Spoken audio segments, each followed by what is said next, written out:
Welcome back to Ideology Explained. This time we will go over the planned economy.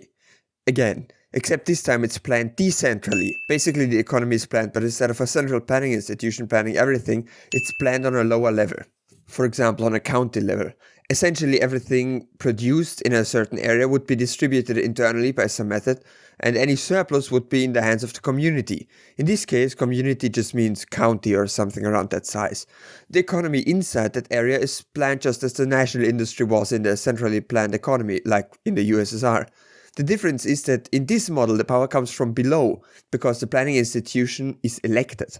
On a practical level, that would mean that every few years you could elect someone to be part of a committee tasked with distributing resources. It could also be a direct democratic system or a fully automated one. And those resources, which are given to the committee by the people, are then stored in a warehouse or something like that.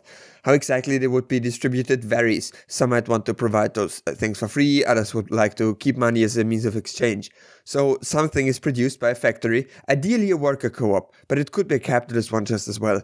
Then that something is given or sold to the planning institution, depending on how utopian you are, and that organization then decides how, where, and to what price, if any, to sell or distribute it. This works easily for locally produced products like food and water, but what about specialist things like cars and computers? For those we need to introduce trade. This trade would occur between communities directly. This means the planning committee of one community makes a trade deal with the planning committee of another community. How exactly this trade would work is up for debate as well. It could be a free market system, or it could be a moneyless barter system. It could also be a mutual aid system or something different I can't think of right now. Feel free to tell me your ideas in the comments. And you can play with all the variables. You can have the planning happen in a committee or using direct democracy. You could use an AI to manage it just as well and mix it with the AI planned economy from the last video. And you can have multiple communities working together in economic unions or confederations.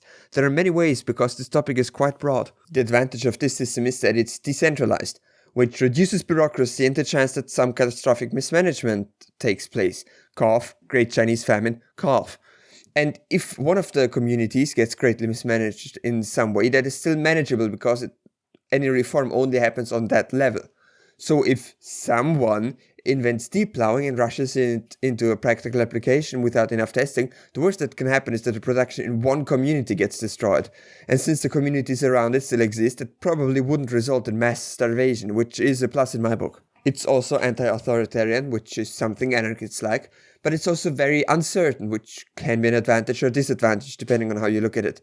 Personally, I think it's a disadvantage since it makes the system hard to explain in a 3-minute video. It also has many unanswered questions like, what about service workers? What about hospitals? What about museums? Even what about roads? How do they fit into this economic model?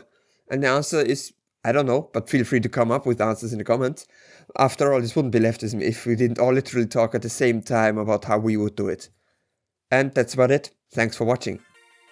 Thanks to my patrons for forcing me to make videos, and a special thanks to Aaron J. Patton for your generous donation. Until the next time, see ya.